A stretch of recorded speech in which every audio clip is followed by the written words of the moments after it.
It's a gloomy day out here. It's kind of rainy and dark. I don't know what's going to head outside, and it's just like after 1. It looks like if it's like 6 o'clock in the evening. I don't know. I hope there's not a storm or something coming. But anyways, welcome to the live, and we're back again on our series that we're doing on Africa, relocating to Africa. And it's the weekend, and so I'm not going to keep this live very long because I'm doing numerous stuff. I have some orders that I gotta ship. I gotta go ship. I have to cook my dinner for Sabbath. So it's a very busy day. So it's gonna be a kind of short life today. So today we're talking about things that you should do before you start building a house on the continent of Africa.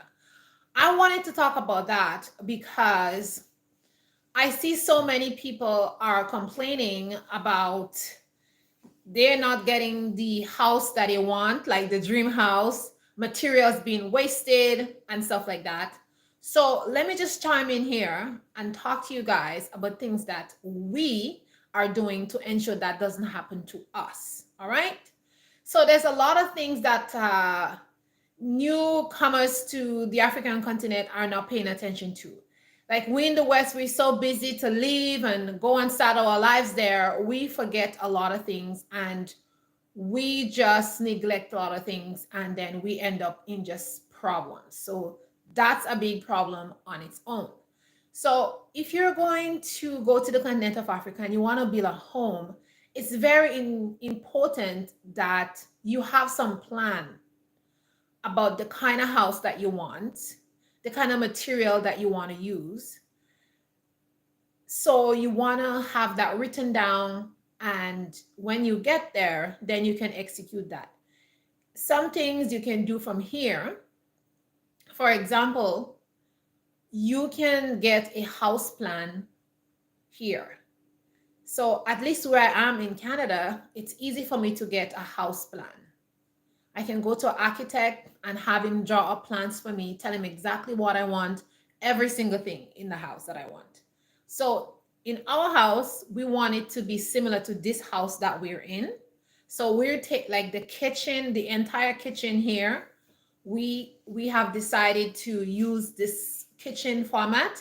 The only difference is going to be there's going to be a window over the stove, because this kitchen doesn't have a window over the stove. But we have taken the format of this house. So that's what our house in Africa is going to look like. We're going to have the big island here. We're going to have a window over there. We're going to have a window on that side. Sliding doors going outside, windows going like this. The living room is going to be different because we don't want that style of living room. And something else that we're going to adopt from this house is the bathroom. Our bathroom upstairs is massive. The glass sliding doors, how large the bathroom is, some things like that we want in our house there.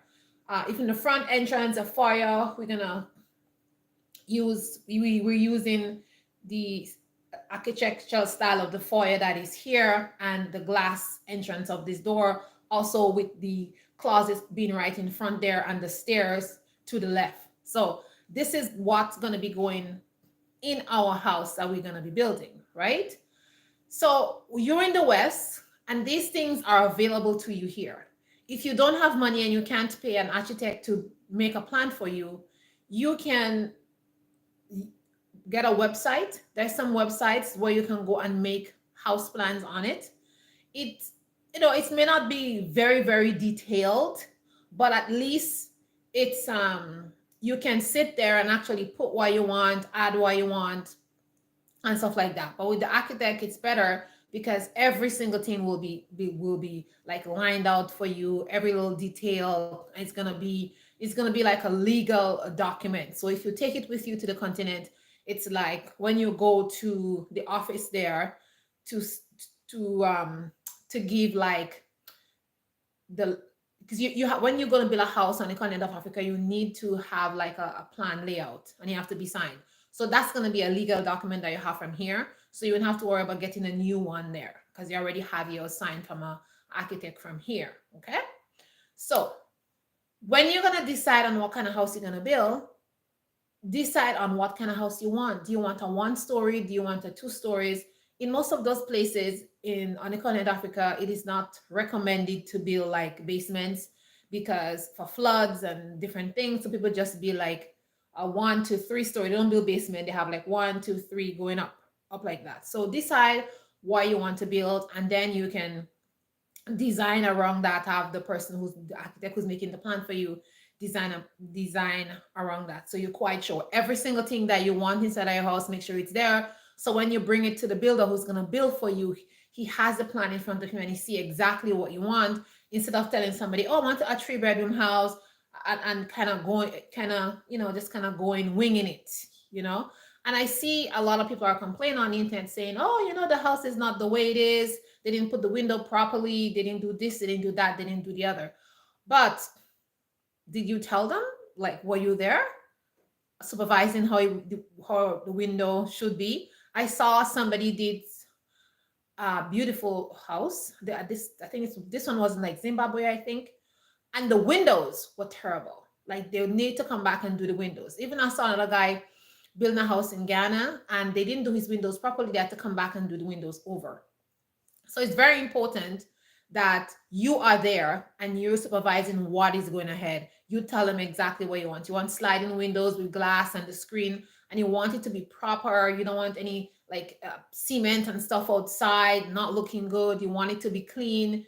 These are things that you need to tell the people what you want when you are building your house. So don't go there and just wing something. Or don't just go there and just get a plan because that's the rule there. Make sure you have your own plan and you can show the fundi or the builder, if you take a company, what you want exactly. The next thing what you want to do while you're out here in Canada or US is go and talk to a builder. So tell them what you're doing, and they will give you an idea of how much material you're going to need.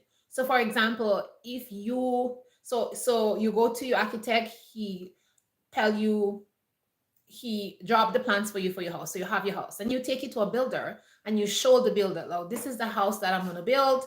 And what you're going to the builder for, you want him to give you an idea of how much material you're going to need to construct this house. Now in Canada, they build with different materials. They build with drywall, they build with wood, they build with cement, and they also build with bricks. But the bricks that they use here, it's more for like what do you call that? Those like old style buildings. Like in my house, at my farmhouse, we have brick because it was like those old 100 years old house. That's what they build it from. So those kind of houses, they build it with brick. So if you can, there's a lot of people who does that kind of building styles, like they restore 100 years old houses. You can also go to them and they will actually tell you how many bricks and how many different materials that you need to build a house. I see some people talking about how much material that is wasted. The fundi told them to buy this, buy that, and they never even use it. They buy steel, they buy all kind of things, and it was not used and it's just waste. So you don't want that to happen to you. You don't want to buy materials, then it's not being used. You want to make sure you have a good idea. So by talking to all these people here, you'll have an idea. So for example, you go talk to a builder here and you tell him, listen, I want to build a brick house and move into the continent of Africa. How much brick do you think it's going to take to build a bungalow style house with 3 bedrooms, 2 bathrooms? You explain, and plus you're going to have your drawing of your house plan, and he's going to give you an idea. He's going to tell you, okay, you're going to need maybe 2,000 blocks, 2,000 bricks. You're going to need how many windows you're going to need. So you have an idea of exactly what you're going to need. And he may tell you, okay, you may have an issue with this wall. In case you want to change this, you can put it this direction. You can add another window here, or you can take that out. So he will give you many options of what to do and what not to do. Now, we're renovating our farmhouse and we had to do all that stuff. So we know exactly how our house is going to look when it's finished being renovated and rebuilt in one section. So we did all that stuff. We had to go find information about, you know, the soil, the ground, because we wanted to put in a basement. And hey, Lavin, we wanted to put in a basement, and you know, they gave us information to let us know what I'd be good to put a basement in a house or not. So I'm telling you guys all this so you know, like when you're building on the continent of Africa, what to do and what not to do. So these are very important important things to know about. Hi, Lavin. You're watching from your multi-million-dollar home. Girl, continue doing what you're doing. I love what you're doing. I see your video this morning. Amazing stuff. So when you build on the continent of Africa, you want to make sure that you know what you're doing and how you're constructing your building. The builder is also going to tell you how much cement that you should use when you're making your foundation and all that stuff. It may not be the exact amount of cement, but at least you have an idea that you're going to need this amount of cement. So when you get to the continent of Africa now, say example, you go to Kenya, Tanzania, I would recommend that you use local materials to build your stuff. So in Kenya and in Tanzania, most of these people, they use like locally made blocks with mud. So there's two types. You can use just the mud, or you can use the mud and the cement together, which is a little bit more expensive, but it's stronger. The bricks come out stronger. So I will recommend that you use that. You use like the mud and the cement together, so you get it stronger, right? And then you use steel and other stuff in your building. No, I am not Kenyan. I am Caribbean, but I'm coming. I told you, I'm coming to Africa. I'll be there in a couple of months. I'll come to see you. Don't worry. I told you that already. I'm coming to see you, Lavin, in your multi-billion-dollar house. I'm coming. I'm coming to visit you in the land of heroes. So when you do that and you choose the blocks that you're going to build with, it's going to be better for you. One, this block is made from mud, and it's environmentally friendly. So I know definitely that we are going to be using those local bricks to build our house, and it looks really nice too. Like when you see it, it looks really nice. I think I'll plaster one side and not plaster the other side, just to expose the bricks, because we have a friend in Tanzania, and he did the same thing. Like his looks so nice. So I think I'm going to do that same format. And then for my outside kitchen, then I have to do something bangarang, you know, because I got to cook in my outside kitchen, you know. So I got to do something banging, maybe a mud structure, and plaster it, use Adobe style. But guys, you guys are also going to see what I'm going to be doing, you know. Put little, like, how you call those tiles? I'll be putting those, mosaic tiles. I'll be putting like that on my outside kitchen. You know, it's gonna be a banger. It's gonna be a bangaranga. But anyways, as I'm saying, when you decide to build, try to use local material, because those local material is gonna be cheaper for you. I see another guy, he brought in somebody, like, how do you call these people? Like a traditional builder. So this man is a traditional builder. He knows how to make bricks in different style, and he paid his fare. Like, he was in a different county, and he paid his fare to come and stay there for, I think, like 2 or 3 weeks to make all the blocks that he was needed for his house. And he used the soil right next to his house, and then this man is there every day making the stuff for him. And then they build this how you call that, a kiln. It's a kiln. So they build this thing, we call it a kiln. It's like something that you're going to burn the brick in. So you stack the bricks one on top of the other, and then you put fire on it for a couple of days, and then it burn. And after it burn, you take it all out, and then you have to water it to cure it.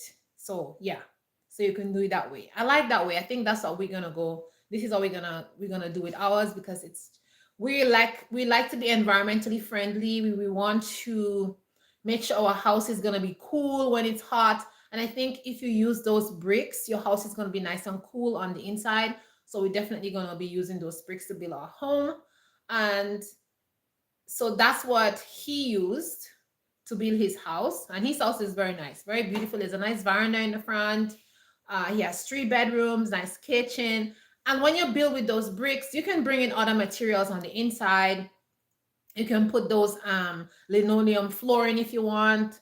Those that look kind, there's some linoleum flooring. It looks like wood, but it's not wood. Like I think, like what we have right now in this floor here, it's not real wood. It's like a linoleum, but it looks like real wood and it looks fantastic. And this is like a fancy house that we're in. So it looks really nice. You would never tell that it's not wood. So you can bring in materials of that inside your house, because I don't recommend that you put wood inside your house, because in countries like Tanzania and Kenya and Cameroon and all those places, they have termites. So termites is gonna get into your house and eat the wood. So you gotta be careful, like you don't put like wood where these termites can come in and have a feast and mash up your house. So you wanna make sure you stick with concrete, stone, and all that kind of stuff. So another thing I want to talk to you guys about is foundation. I've been learning so much about the foundation, the traditional way of building. Now, years ago, before I was even thinking of moving to the continent of Africa, I was studying how to build houses Adobe style. I love that thing. I studied that for many, many, many years. I was like reading up stuff, writing up stuff. So I wrote up some stuff. I also found out some information about water saving systems, and I drew this nice like water saving system outside, and I'm going to use that system when I build my outside kitchen when I get there. Yeah, and I'm going to frame it, because I think I did this like 4 or 5 years ago, and I still have it. I framed it up, because when you learn something, you just want to make sure you write the thing down and it's in a place where you can go back at it. So I put it in my art book, because I draw. So I put it in my art book and I made this beautiful system. And so I can use the system when I come there. And that's going to be the water for my outside kitchen. I can't wait to do that. I'm so excited. But anyways, so these are like some things that you want to find out. So I found out about, actually I told y'all guys, I was studying about building Adobe structures, because I come from a family where they make very beautiful furniture. My family, my uncles, they are, I don't know how you call that. They're craftsmiths. Yeah, craftsmiths.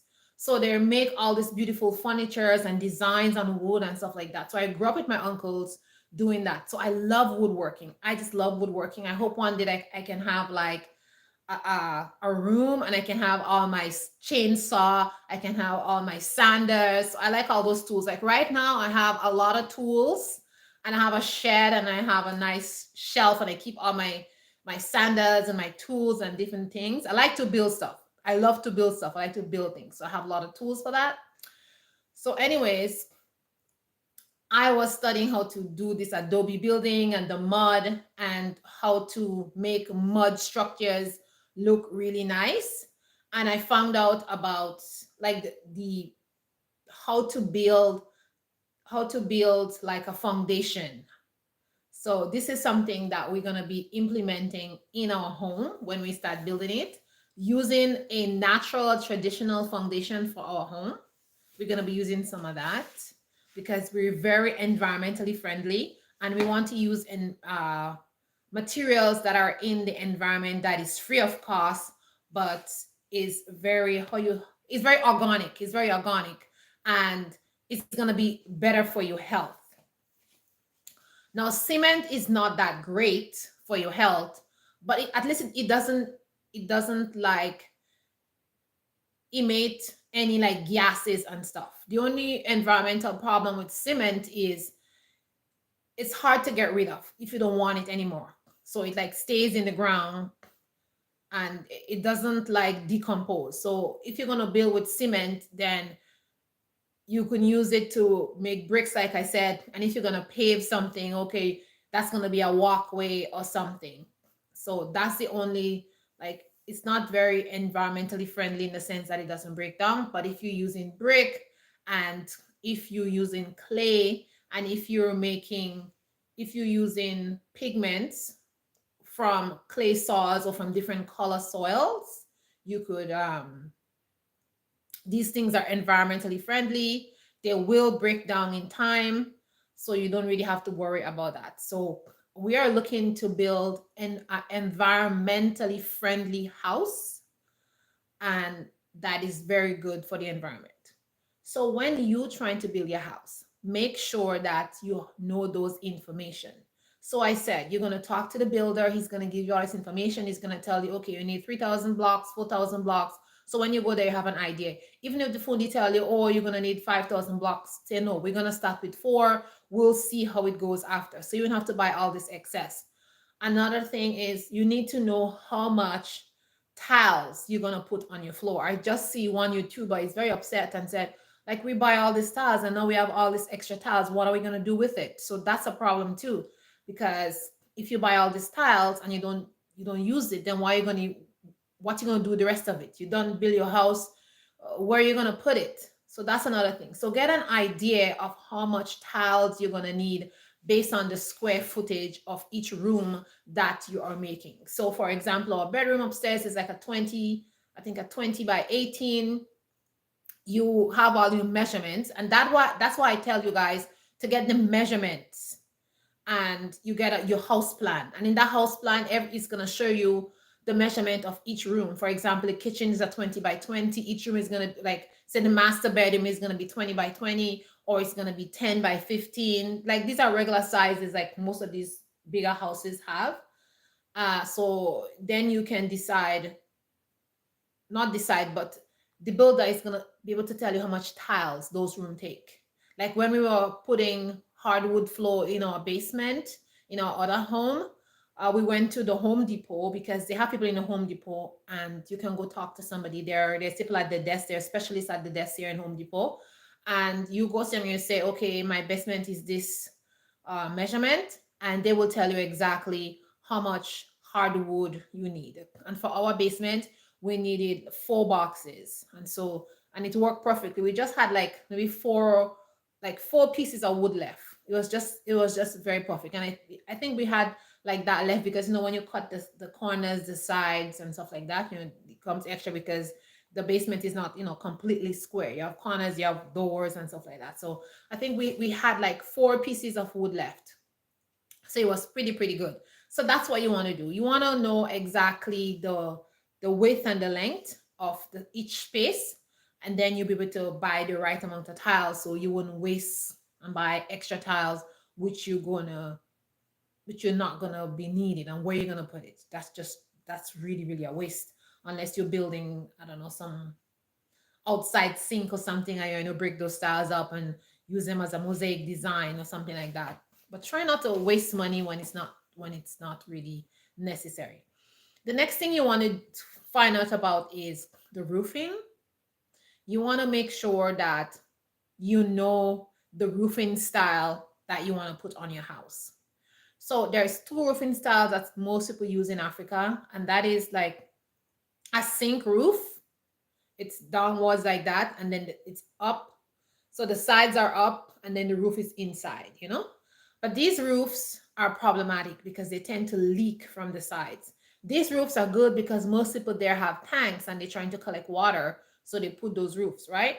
But you coming in there, try not to do those roofs because you're not very familiar with those roofs, even if you want to collect rainwater. It is better if you put the regular roofs, that's the more traditional roof. If something is leaking, you can kind of go right to it and deal with it, because when you're building your house and you put the roof up like this, then you can open the inside. I don't know how you call that, but it's like here we have drywall, and then we have like a big space like this, and then you have the roof at the top, and then we have a door upstairs in the attic that you can open and go up there, and if there's a leak or something, you can just fix it from there, and that's it. So when you're building, I know they have traditional style how they build in Africa, but use knowledge and sense. You come from the West, so you know better, and you know how things are done here. So when you're going to build your roof, make sure you build your roof in an attic style and you have an opening in case there's any leaking. You can go up there and you can fix it instead of having to take everything down. You know, I see these two guys, they had such problem because they're how they do the roof is sealed. Even if you like, if you look at my roof, it's sealed completely everywhere. When you go upstairs, there's a trap door, like I said, and you can walk inside the entire ceiling.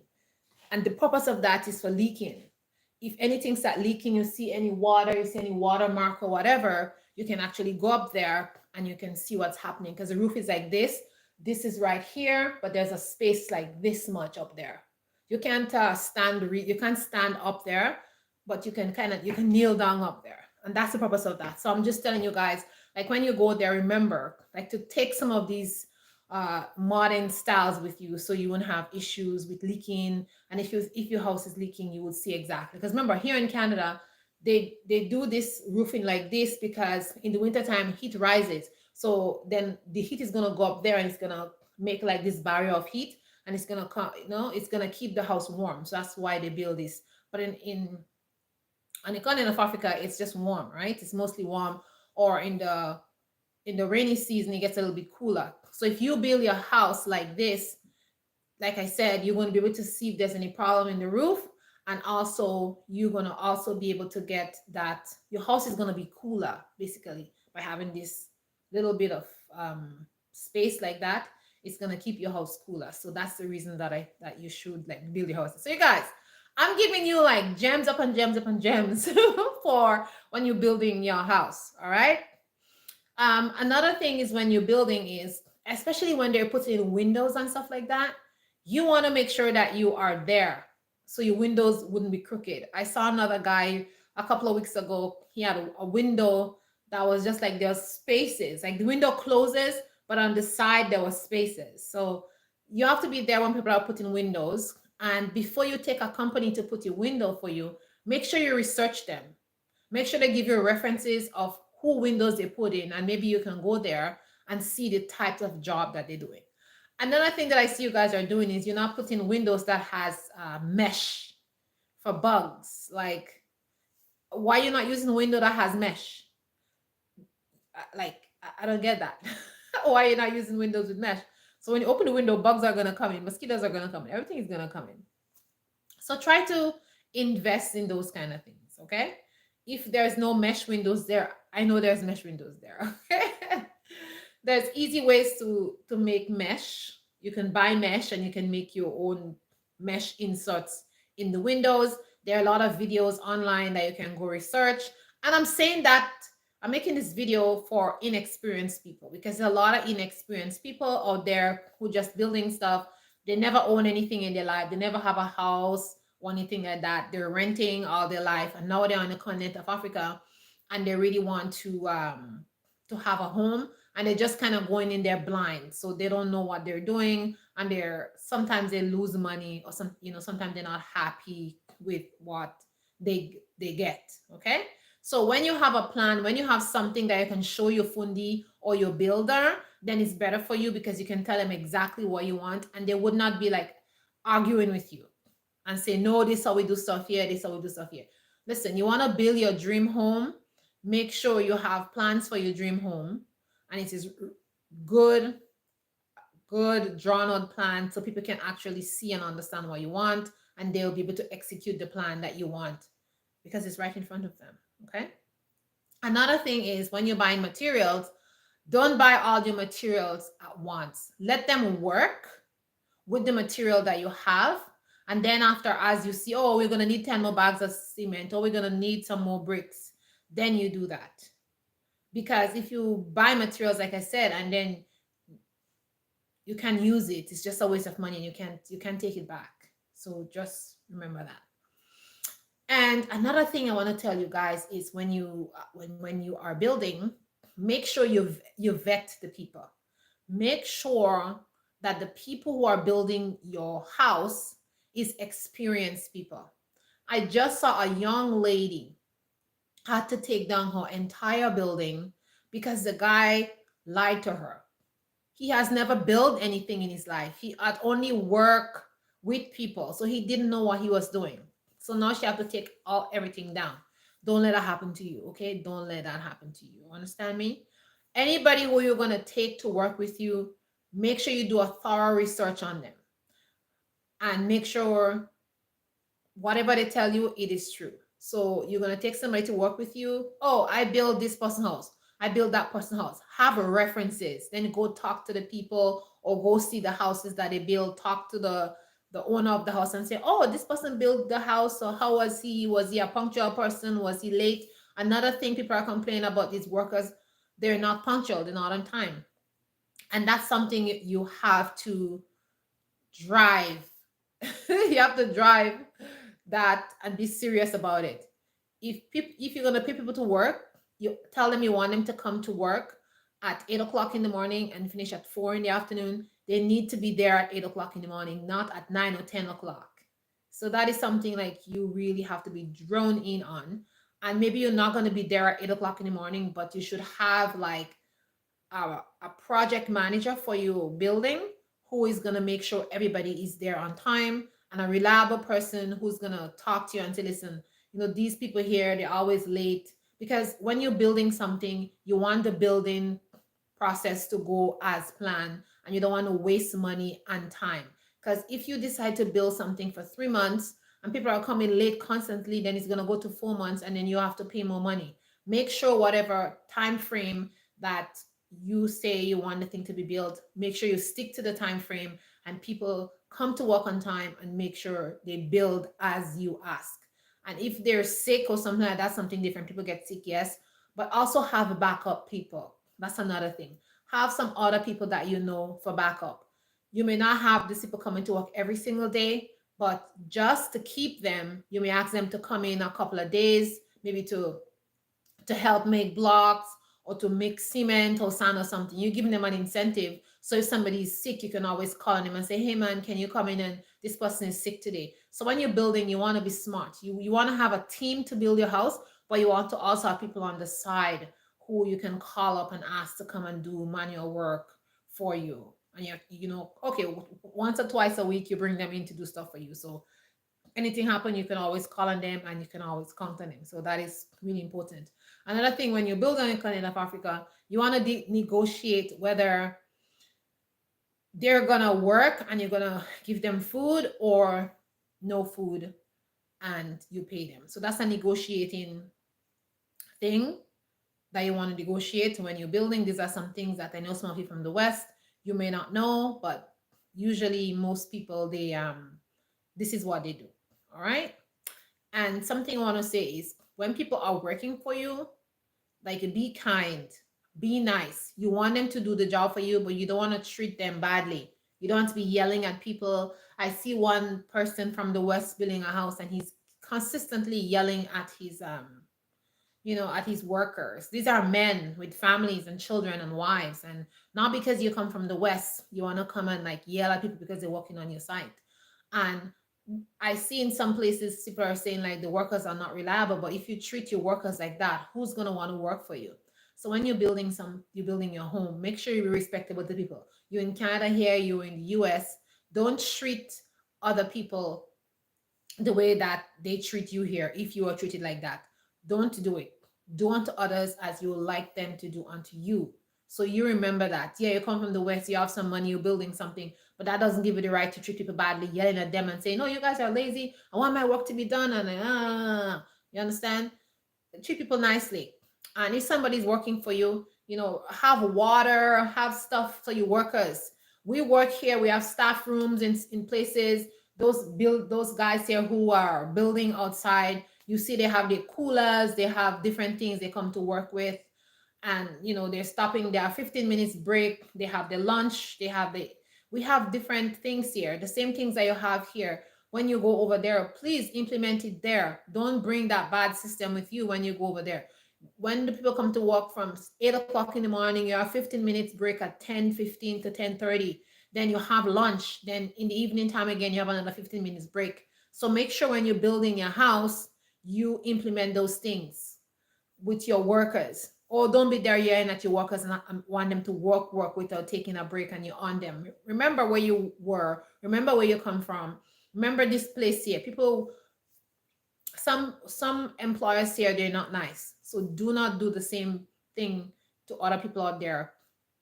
You know how it feels when you're here and you work as your employer is yelling at you, want you to move faster, work faster, you know, that kind of stuff, right? So don't bring it on the continent of Africa. Leave it here in the West and do not take it with you. People are working for you. It's a different system over there. People are not going to come with their coolers, their truck, with all kind of stuff. This is not happening, okay? So you provide cold water for your workers. I'm telling you, yeah, I'm teaching you manners here. Because some of you acting like if you have none when you get to the continent of Africa. Remember, these people are your brothers and sisters. Treat them nicely and treat them with respect, okay? Make sure you have water for your workers. Make sure you give them their 15-minute break. Make sure you pay them a little bit more than what they get paid over there. You want blessing from above? You bless people, okay? Now, the next thing I'm going to talk about is when you're ready to put fittings and all kind of stuff in your house, it may not be wise to use the same people that is building on your house. Make sure the people that's going to put different things inside your house know what they're doing. Not because people are building outside, it means that they know how to put in good cabinets, good fixings and stuff like that. Make sure you have qualified people. Make sure you vet the people again, like I said, so you won't have issue. Crooked cupboards, things are not straight. I saw another guy was complaining dreadfully and say that his things are not straight, like his island is not straight, his countertops are not straight. Like, yeah. Make sure the people who are working with you know how to cut things straight and know how to do things properly. Somebody may know how to lay blocks outside really good, but they don't know anything about countertops. They don't know anything about building stuff on the inside, making your place like aesthetically pleasing how you want it. Okay, so be mindful of that. You know, everybody wants to make money. You know, people want to look after their families and stuff like that. So somebody might say, "Oh yeah, man, I know how to do that stuff," but really they don't. All right, and that's just gonna cost you. Okay, that's really gonna cost you, and that's gonna really get you irritated, and that's gonna be a waste of materials and whatever. So please do not do that. So like I said, make sure you have those things before you get to the continent of Africa. And by doing all that stuff also, when you have your house plan, you will also know what you're going to need for your house. So you have a house plan. If you want to put glass, if you want to put different fancy things, you know, okay, I want to put glass here, I want to put mosaic here, I want to do this. So that's going to kind of give you an idea of, should I ship these things with me when I'm shipping my container? Would I can I get it from another country? Can I ship it from China to where I am? So that's going to give you like a better idea and a better plan. And that will kind of help you to spend less money, and you would have to kind of get somewhere and you realize, hey, they don't have mosaic tiles here. Oh, they don't have mosaic windows patterns here. So that is why it's good to just plan ahead for things, so then you don't get stuck when you want your fancy house and realize, oh my goodness, I can't get that. But like I said, yesterday I talked about shipping your containers. If you're going to ship your container and you know exactly what you want from here, you can put all that stuff in your container.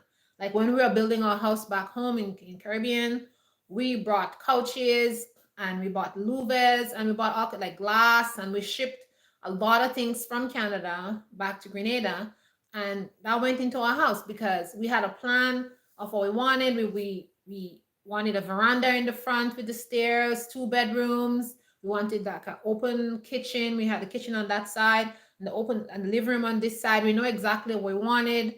We go and look for furniture. We wanted like a futon. We want to have one futon in the living room, so when people come, they can sleep if we have many people over, and then the regular chairs and stuff, so that we shipped a futon that can, you know, you can open the futon when somebody come over to sleep, and when people are not sleeping in it, then it becomes a couch.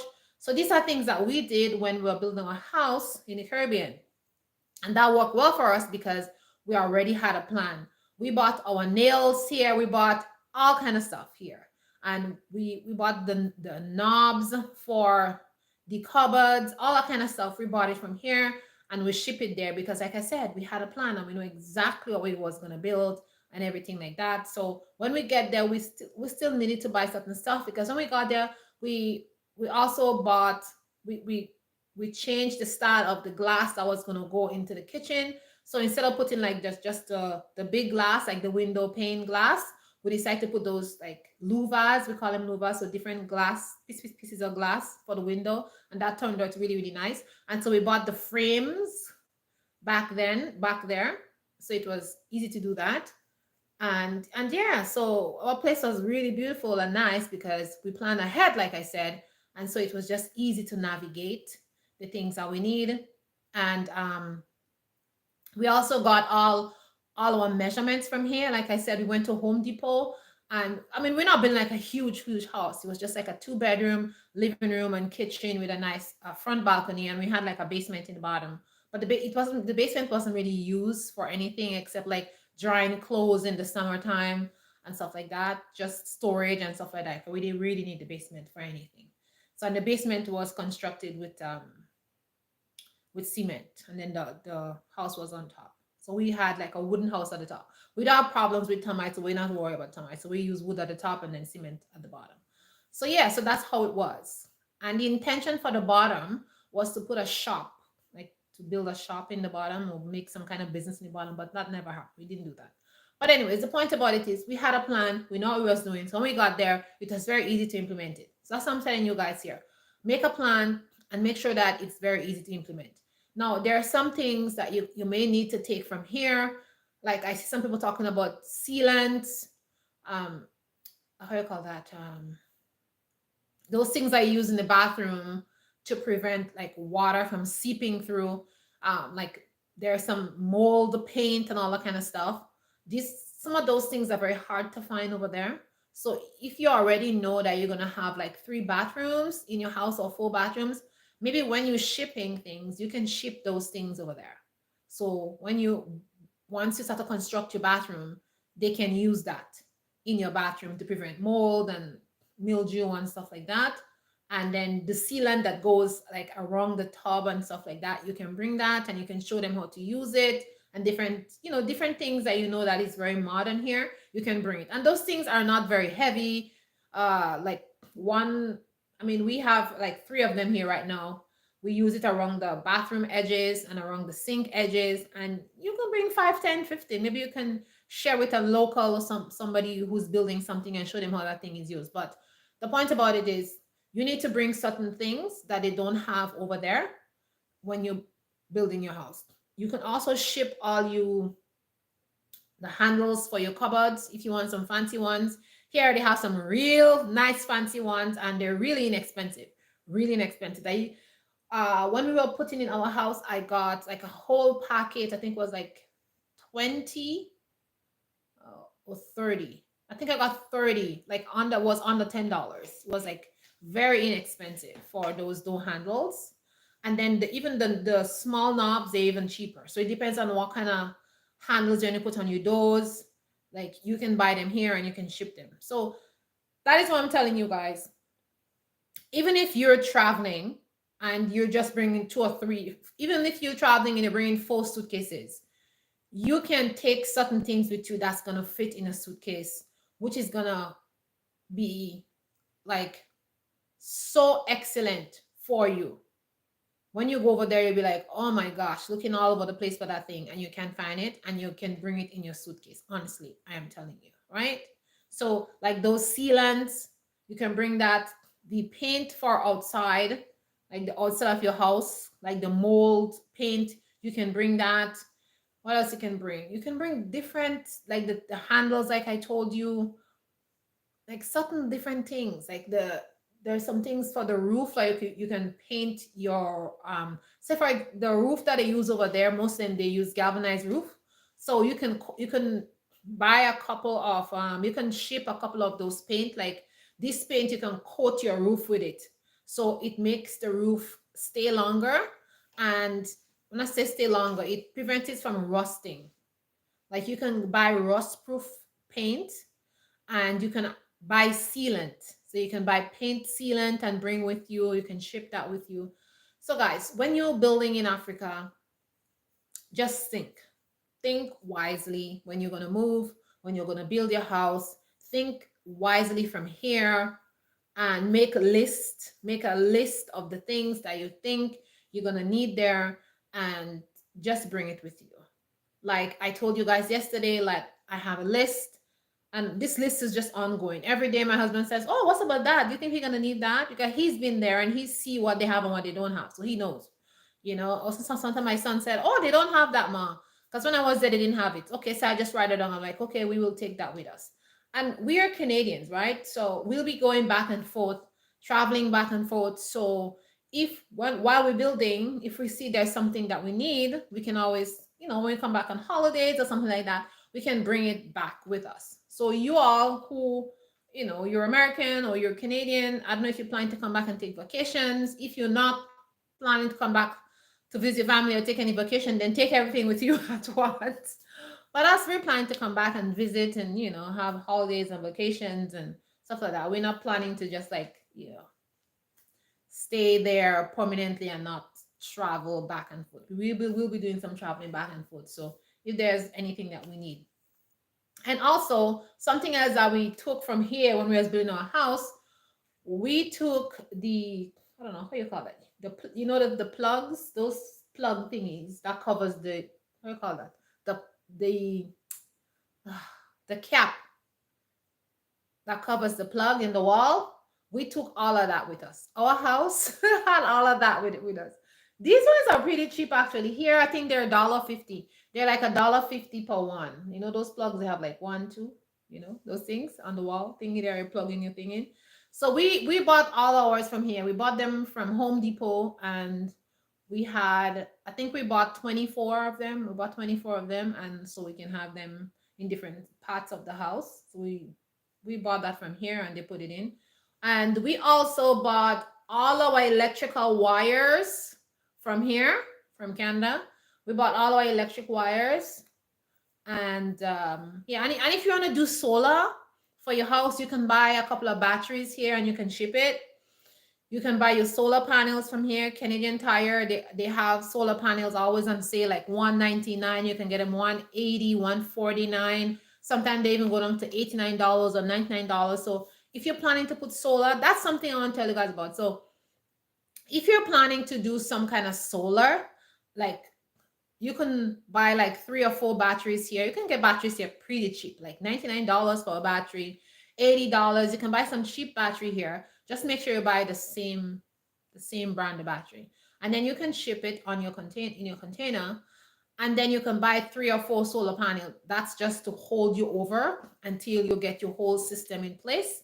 But that'd be a good idea to do that. So most definitely we'll be taking some solar panels with us and some battery with us. Yeah, that's basically it. All right. So guys, I hope that you take some of the things that I tell you and use them, because it's gonna benefit you there.